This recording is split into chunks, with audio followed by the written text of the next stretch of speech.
Spida Hunter from ehpfitness.com. He knows a bit about fitness. Indeed he does. Spida Hunter, ehpfitness.com, and also on Twitter, twitter.com/Spida Hunter, SPIDA Hunter, or one word. Joining us from the dark. The dark. G'day there, Spida. It is, Wammo. Morning, Wammo. How are you, brother? I am well. Now, you've relocated, as we were talking about last week, you were relocating to a new gymnasium. Yes.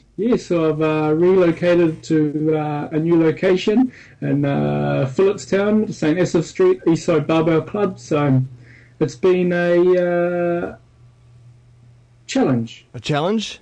Yeah, it's, you know how transition is, mate.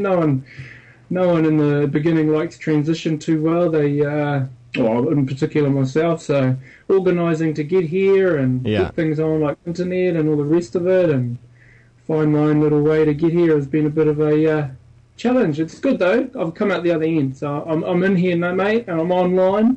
And next week, hopefully, we can have a tour of the gym. Yes, well, on the live video stream, or even on demand, if you watch us on YouTube, you notice he is a little bit in the dark. There's no lights in the office. You've got to find some bulbs. I think that's what you need. Bulbs. I need some bulbs, and I've got to pay the power. Yeah, pay the power bill. But through the door behind you, I can see that there is a gym out there. But no one's working on the equipment this morning. What's going on? No, mate, it's too early in the morning for the power lifters that come in here. They come in after work when it's light and warm. Yeah. I've just finished the session, so I'm here. I'm ready to rock and roll. But no one's working out, which is quite good actually, because otherwise it'd be very bloody noisy. Well, something we're going to talk about today is recovery after injury, whether that be a strain or maybe an accident or something. But perhaps you've been in an exercise routine and the injury has obviously upset your routine because you've had to stop for a while. Let's talk about getting back into exercise and some of the things that you need to bear in mind. Yeah, injury prevention, and also once you've been injured, how to get back on track is quite an important task. So depending on what you've done, a lot of it comes back to how you approach the injury. Obviously, if it's an acute injury like a muscle tear, then the RICE protocol, which is rest, ice, compression, and yeah, that's it. And that's a good modality. Yeah. And then after that, you're wanting to get treatment on it as quickly as possible through physiotherapy, chiropractic, or whatever means that you need. And then I always suggest give yourself a week to 2 week period, and then you jump back on the bandwagon straight away. Regardless of obviously it always depends on the injury, but regardless of the injury, you want to jump back into a form of exercise ASAP. Don't fall into the victim mindset of I can't do that because I've got a sore back, I've got a torn hamstring. Yeah. There's lots of different limbs to the body, so there's a client of mine who's just finished an ACL reconstruction after she's been home for a couple of weeks. We've organised for her to come back in here so she can work out. And I'm not talking about working her leg out, I'm more talking about working the rest of her body out in a safe, controlled manner. Because I think you're insinuating there that it is quite easy to fall back into doing absolutely nothing after a certain length of time because you're out of a routine. Absolutely. So what most people will do is they'll go, oh, I can't do it because of... And then that story becomes their story for a long period of time. And then they end up making it more than what it actually is. I mean, the human body is a very clever thing, so it will always find a way to adjust, even if it adjusts in a way that's not ideal. So for me, it's about getting back on the bandwagon as soon as possible. And again, at males and females, it's so different ends of the spectrum, where the men will go back and try and do exactly what they did before. Yeah. And, re-injure or get all depressed because they can't lift 2,000 kgs and something or other. Yeah. And then women are a complete other end of the spectrum where they're like, oh, no, I can't do that. But you hurt your toe, not your hand. Yeah. So, we've got one that wants to take on the world and the other that's scared of the world. So we're kind of like, oh. So somewhere in the middle, and that's if you've got a good support network around you, a good, training partner, they'll check you and tell you to pull your head in if you're a man, hopefully. And if you're a female, you'll see other women doing it, so you'll get on board and just get on with it. Spida, I can relate this to my situation this week. I've got to be honest with you. The reason why I decided that we should bring up this topic today. So a couple of weeks ago, I said to you, or it was last week or something. I said that I'd gotten some running shoes. Yes, when you had a cold. You had a man cold. Yeah. And then I had a man cold. so I couldn't go running. But then on the weekend I did go running and totally wasted myself. But I felt really good for the fact that I had actually gone out there and done it, which was I was really proud of myself.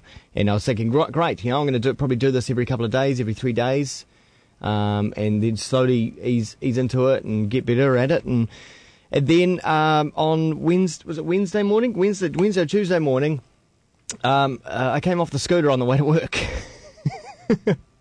Now, obviously, I'm not that injured because I'm here, right? And I came in that morning as well, just on time. So, but I this time I wasted my butt, bruised my butt, some kind of deep tissue bruise on my butt. Oh. So it's made walking slightly difficult. I'm getting better today. I feel much more movement today. But yet again, that's another excuse, right?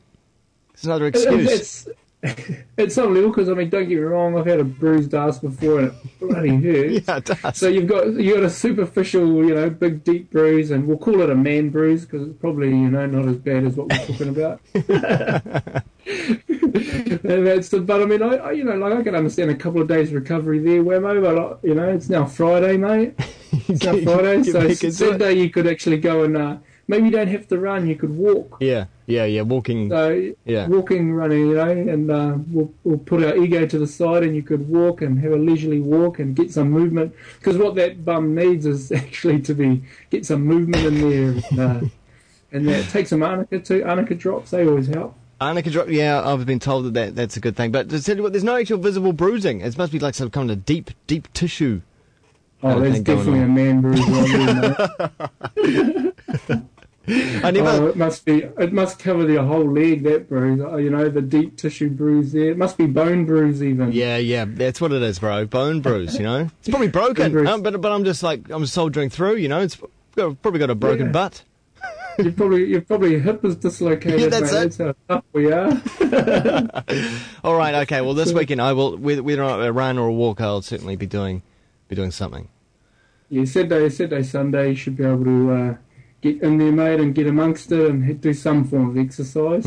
Cool, man. How far did you run? Oh, bro, I did 3Ks, and I was cool. No, I was wasted after 1.5. I was really, but I ran the whole way. But man, awesome. I was like, what happened to me? I don't remember being like this 20 years ago, whatever it was. Yeah. Oh, that would have been a shock to the system. It was, but it felt I felt just absolutely buggered afterwards. But then not long after that, you start to feel, you actually feel really good. Funny how that works, Yeah. You feel fantastic, but to do it is like, ugh. Yeah. And then at the end of it, you're kind of like, man, this is cool. But I could do this more often. Yeah, and then I'm only gone for the one run, for goodness sake. But I tell you what, I actually enjoyed the process while I was running as well. So some people turn around and say, I hate that. So there must be a good thing that I was actually liking it. Yeah, that's congrats to you. Probably you didn't have a watch with you, a GPS and all the rest of it. You sound like you did. No, mate. I did I plotted it out on the laptop beforehand on one of those Map My Run type software. It wasn't Map My Run because I don't like the look of that, but it was more of a local one. I'll get the address and we'll talk about that next week perhaps. But yeah. So you can actually plot it out and save your course and maybe share your course as well if you want to show other people where you're running, or maybe they want to do the same run, or it's kind of cool. Oh, cool, because there is one on Twitter actually that I use. I can't think what it's called now. It's on my phone somewhere. So, and that's a cool one too. And it sounds exactly the same as what you're talking about. Yeah. Well, there. I don't have a I don't have a smartphone, but there are some cool apps you can get, like for the iPhone, that integrate with these web programs where it'll time you, but it'll also tell you how much energy's being used. obviously how fast, the gradient, whether or not you're going up or downhill, because it's all geolocated as well. That's pretty cool. Yeah. Yeah, it is way cool. I use it as well, and it just gives a good reference. I don't use it for much for the science side of it. I just have a look at it and go, man, that's cool. Yeah, way cool. Just for interest's sake, I reckon. Yeah. Hey, thanks, Spida. That's been really informative this morning. Cheers for that, thank and you. I hope you get to find a light bulb sometime soon. Yeah. Eh? Yeah. Yeah, I will hopefully by the end of the weekend, mate, I'll be able to see myself, because she's bloody dark in here. That is Spida Hunter, ehpfitness.com, and also check him out on Twitter, twitter.com/Spida Hunter, SPIDA Hunter, one word. The Radio Wammo